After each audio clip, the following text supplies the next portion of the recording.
하셔도 됩니다. 여러분은 우리 하나 교회가 어떤 하나님의 공동체가 되기를 바라시나요? 여러분이 생각하는 우리 하나 교회, 우리 하나 교회는 이런 하나님의 공동체가 됐으면 좋겠다.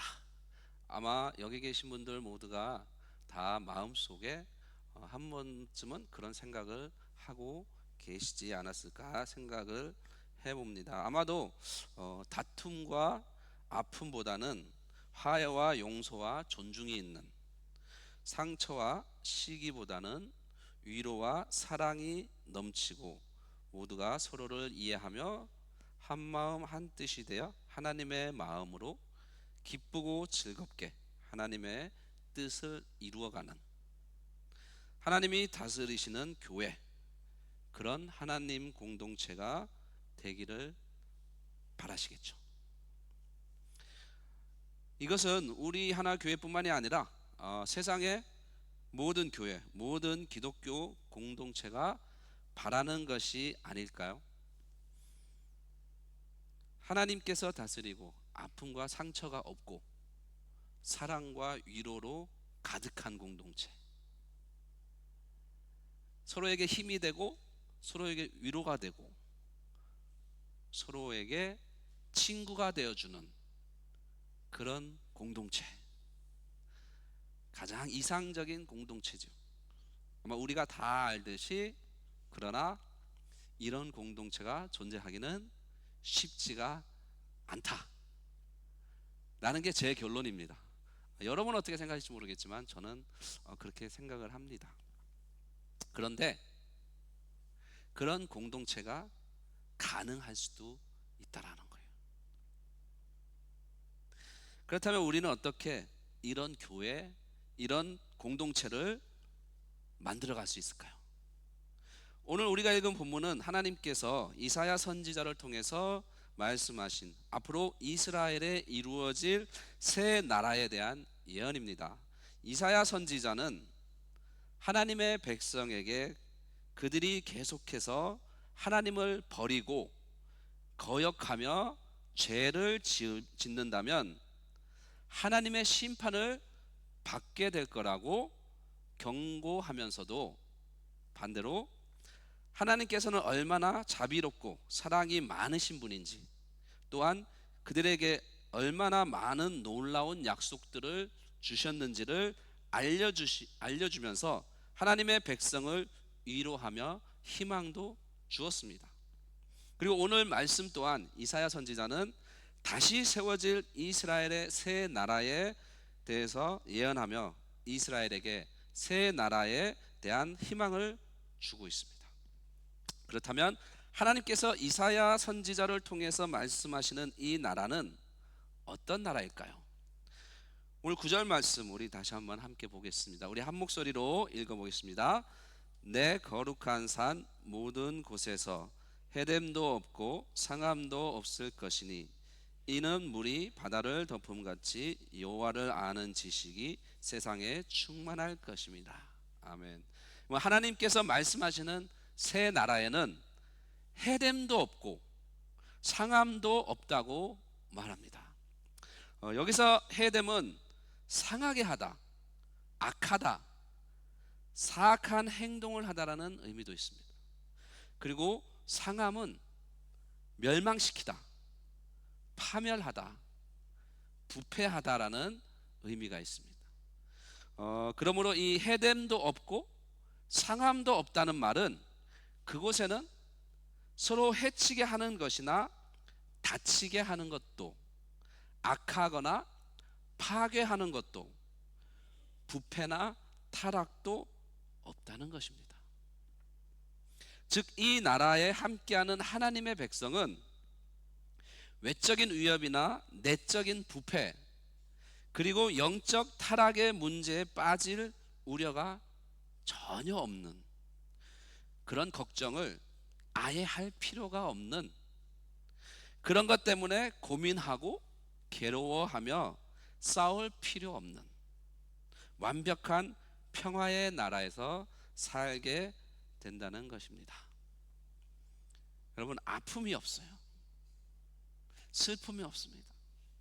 누가 나를 해칠까봐, 누가 나에게 상처 줄까봐, 누가 나를 괴롭힐까봐 두려워할 필요 없어요. 걱정할 필요 없습니다. 내가 심적으로 힘들어하고 상처받을까봐, 누가 나를 미워할까봐,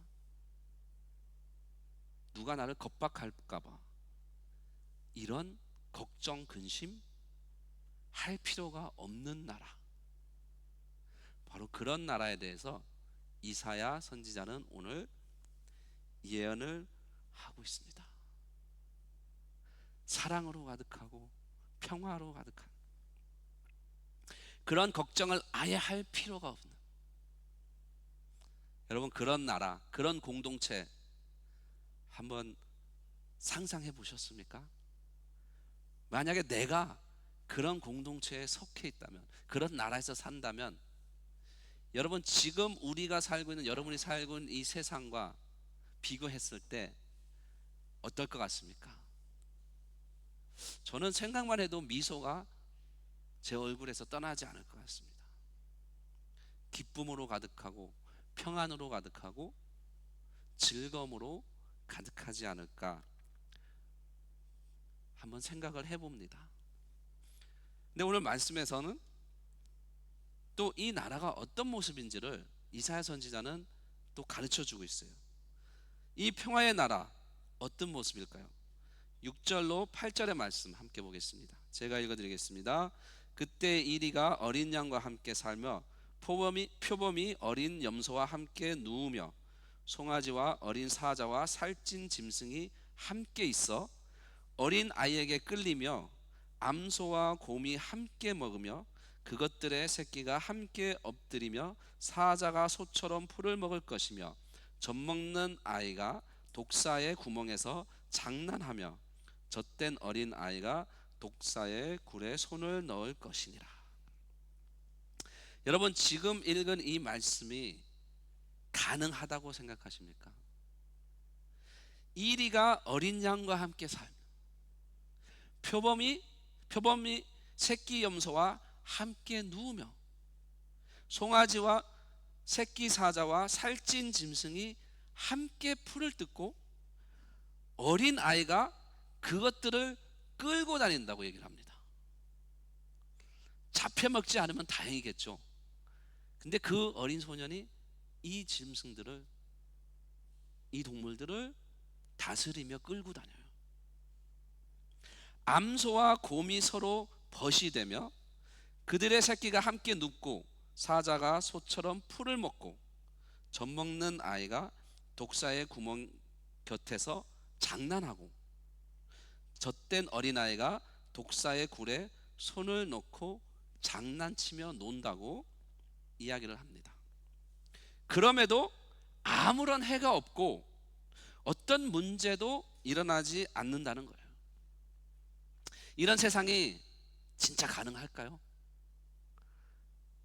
여러분 어떻게 생각하십니까? 가능할까요? 그런데 진짜로 이런 세상이 있었죠. 그게 언젠가요? 네? 들렸어요. 어디요? 에덴 동산, 맞아요. 에덴 동산입니다. 인간이 죄를 짓기 전에, 인간이 죄를 지어서 그곳에서 쫓겨나기 전에 그곳의 모습, 그곳이 바로 에덴 동산입니다. 이 평화의 나라는 하나님께서 깨어진 에덴 동산을 다시 회복시키는 겁니다. 모두가 달라도 함께 사는 세상, 모두가 똑같지 않아도 함께 하는 세상, 모두가 같은 모습이 아니어도 함께 만들어가는 세상, 그럼에도 해됨도 없고 상함도 없는 세상, 바로 그런 세상, 그런 나라를 말하는 겁니다. 여러분, 우리는 그런 생각을 합니다. 이 공동체 안에서 내가 누군가를 이렇게 바라봤을 때 그 사람에게 이런 얘기를 할 때가 있어요. 아, 쟤는 왜 저래? 아, 쟤는 왜 저거를 똑바로 못할까? 저 사람은 왜 저러지? 왜 저거를 저렇게 할까? 여러분, 우리가 이런 말을 한다는 것은 그 사람이 하는 것에 대한 불만도 있겠지만 또 한 가지는 그 사람이 나처럼 되기를 바라기 때문이에요. 내가 생각하는 대로, 내가 원하는 대로, 내가 바라는 대로 저 사람이 하기를 바라는 거예요. 그래서 내가 생각하는 거, 내가 원하는 거, 내가 계획한 것대로 저 사람이 하지 않으면 그런 말을 하죠. 왜 저러지? 왜 저걸 저렇게 할까? 왜 저거는 저렇게 꼭 해야 되나? 저 사람은 왜 저러지? 라는 말이 나오는 거죠. 왜? 나랑 같지 않기 때문에, 나랑 다르기 때문에, 내가 생각하는 거랑 다르니까, 내가 원하고 내가 생각하는 것을 그 사람은 생각하지 않고 있기 때문에. 이것은 무엇입니까? 공동체 안에서 우리가 바라는 것은 모든 사람이 나처럼 되기를 바라는 거예요. 나처럼 행동하고 나처럼 생각하고 나처럼 이루어가기를 원해요. 그래서 그 사람이 하는 행동이 내 마음에 안 들면, 내 기준에 맞지 않으면 그런 얘기를 하는 거예요. 근데 오늘 이사야가 말하는 이 나라는 모두가 똑같은 나라가 아니라는 거예요. 이 공동체는 여러분 다 나 같은 사람이 아니에요. 다 나처럼 생각하는 사람이 아니라는 거예요. 다 사자가 아니고, 다 이리가 아니고, 다 어린 양이 아니에요. 거기에는 사자도 있고 이리도 있고 곰도 있고 곰 새끼도 있고 염소 새끼도 있고 염소도 있어요. 모두가 다 다릅니다. 그럼에도 그들은 함께 살아갑니다. 벗이 되어서, 친구가 되어서 함께 평화로운 세상을 만들어 간다라는 거예요. 여러분, 어떻게 이런 나라가 이루어질 수 있을까요? 모두가 다 다른데 각자 자기만의 성깔이 있고 자기만의 성격이 있고 자기만의 고집이 있고 자기만의 생각이 있고 자기만의 고정관념이 있음에도 서로 이해하고 함께 어울리고 함께 친구가 되어서 살아가는 세상.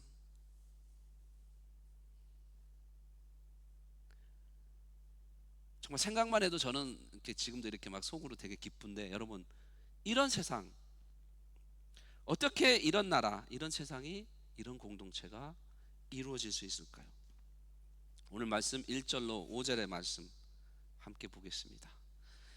이새의 줄기에서 한 싹이 나며 그 뿌리에서 한 가지가 나서 결실할 것이요, 그의 위에 여호와의 영 곧 지혜의 총명의 영이요 모략과 재능의 영이요 지식과 여호와를 경외하는 영이 강림하시리니 그가 여호와를 경외함으로 즐거움을 삼을 것이며 그의 눈에 보이는 대로 심판하지 아니하며 그의 귀에 들리는 대로 판단하지 아니하며 공의로 가난한 자를 심판하며 정직으로 세상의 겸손한 자를 판단할 것이며 그의 입의 막대기로 세상을 치며 그의 입술의 기운으로 악인을 죽일 것이며 공의로 그의 허리띠를 삼으며 성실로 그의 몸의 띠를 삼으리라.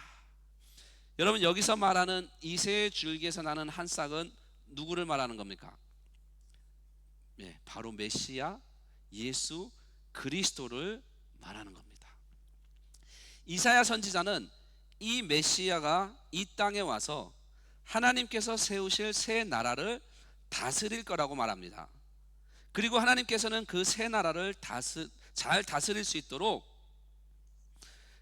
이 메시아 안에 하나님의 영이 머물게 합니다. 그 영은 바로 지혜와 총명의 영, 모략과 재능의 영, 그리고 지식과 여호와를 경외하는 영이라고 말합니다. 여기서 지혜는 외적인 분별력을 의미하며 총명은 이보다 깊은 내적 통찰력, 즉 이해력, 바르게 이해하는 능력을 의미합니다. 모략은 올바른 판단을 내리며 올바른 놀라운 계획을 세우는 능력, 그리고 재능은 그 판단과 계획을 실행하는 능력, 힘을 의미합니다. 그리고 마지막으로 지식과 여호와를 경외하는 영은 하나님과의 친밀한 관계 속에서 하나님의 권위를 인정하고 그분의 뜻에 전적으로 순종하며 하나님의 뜻을 분별하고 완성해 나가는 능력을 의미합니다.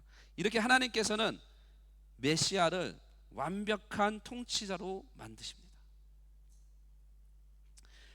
그리고 이 메시아는 여호와를 경외하는 것을 자기 일상의 호흡으로 삼으며 삽니다. 여러분, 하나님께서 메시아를 세우시고 그를 하나님의 나라의 통치자로 세우시고, 자 이제 네가 그냥 다스려, 이게 아니라 그가 진정한 통치자로 설 수 있도록 그에게 하나님의 영으로 인해서 통치자의 능력을, 완벽하게 통치를 할 수 있는 통치의 능력을 주시는 거예요. 그리고 그 하나님의 영으로 이 메시아는 그에게 주어진 그 하나님의 나라를 다스린다라는 거예요. 세상의 왕들과는 달리 그 시대의 세상의 왕들, 그리고 지금의 이 세상을 통치하는 그런 통치자들과 달리 이 메시아는 하나님의 영으로, 하나님께서 주어주시는 그 능력으로 하나님의 새 나라를 다스리신다는 거예요. 요한복음 8장 29절과 14장 10절에서는 예수님께서 이렇게 말씀하십니다. 나를 보내신 분이 나와 함께 하신다. 그분은 나를 혼자 버려두지 않으셨다. 그것은 내가 언제나 아버지께서 기뻐하시는 일을 하기 때문이다. 내가 아버지 안에 있고 아버지께서 내 안에 계시다는 것을 내가 믿지 않느냐? 내가 너희에게 말하는 말은 내 마음대로 하는 것이 아니다. 아버지께서 내 안에 계시면서 자기의 일을 하신다. 여러분, 이게 무슨 말입니까? 예수님께서는 본인의 생각과 본인의 뜻대로 그 나라를 다스리고 일을 해나가는 게 아니라 오직 그 안에 계시는 하나님의 영으로 인해서 하나님의 뜻대로 행하신다고 말을 하는 거예요. 그가 하는 모든 일들, 그가 말하는 모든 것들, 그가 하는 모든 행동들, 그가 하는 모든 결정들은 누가 하는 거예요? 하나님께서 하신다는 겁니다. 그러므로 이 메시아는 세상 왕들과는 달리 하나님의 영으로 공의와 정직과 성실로 그의 나라를 다스리고 심판하며 판단하실 겁니다. 그리고 이런 메시아, 즉 예수님이 다스리시는 세상은 하나님을 아는 지식으로 충만하게 될 것입니다. 여기서 본문이 말하는 하나님을 아는 지식은 하나님을 머리로 알고 배우고 공부하는 것만이 아니라, 우리가 열심히 성경 공부도 하고 양육도 받고 또 이렇게 서로 교제를 하면서 이렇게 나누잖아요. 나눔도 하고 묵상도 하고 바이블 통독도 하는 이런 지식적인 것만을 얘기하는 것이 아니라 하나님과 친밀하고 은혜로운 관계, 진실되고 온전한 관계를 통해서 하나님을 체험하고, 삶에서 하나님을 체험하고 인격적으로 만나고 알게 되는 것 또한 하나님을 아는 지식에 속한다는 거예요. 즉 우리가 내 삶을 통해서, 나의 삶에서 만나는 그 하나님께서 나에게 역사하시는 그것들, 내가 체험한 그 모든 것들, 이것들을 통해서 또한 우리는 하나님을 알게 된다는 겁니다. 내가 하나님에 대해서 공부하고 묵상하고 말씀을 읽는 것, 또한 내 삶에서 직접 내가 하나님을 경험하고 체험하는 것, 이것이 하나님을 아는 지식이라는 거예요. 이것이 우리 안에 있을 때, 그래서 이것이 우리 안에 쌓였을 때 우리는 하나님을 잘 알게 되고 하나님에 대해서 우리가 사람들에게 전할 수 있게 되는 겁니다. 이처럼 하나님을 참되고 진실한 인격적 관계를 통해서 아는 사람은 절대로 이웃에게 해를 가하지 않으며 악한 일을 저지를 수 없습니다. 왜냐하면 그 안에는 선하신 하나님이 계시기 때문에. 악으로 행하는 것이 아니라 선으로 행하기 때문이라는 거예요. 그러므로 하나님을 아는 지식이 온 땅에 가득하면 이런 평화의 나라가 이루어진다는 겁니다. 해됨도 없고 상함도 없는 평화의 나라가 이루어질 겁니다. 예수 그리스도가 우리 공동체 내 안에 나의 주인이 되시고 나를 다스릴 때 우리는 그 예수님으로 인해서 하나님을 알게 되고, 그리고 그 하나님 안에서 이 평화의 나라, 이 평화의 공동체를 함께 만들어갈 수 있다는 것입니다. 사랑하는 우리 하나교회 성도 여러분, 우리가 바라는 교회, 우리가 바라는 하나님 공동체가 바로 이런 공동체가 되어야 하지 않을까요? 예수 그리스도가 우리의 주인이 되어 예수 그리스도로 인해 하나님을 아는 지식이 우리 안에 충만하여 해됨도 없고 상함도 없는, 모두가 달라도 서로에게 힘이 되어주는 공동체, 모두가 똑같지 않아도 서로를 인정하며 존중하는 공동체, 모두가 같은 모습이 아니어도 신앙의 벗이 되어 사랑으로 함께 만들어가는 공동체, 이것이 하나님께서 기뻐하시며 우리가 바라며 만들어가는 하나님 공동체가 아닐까요?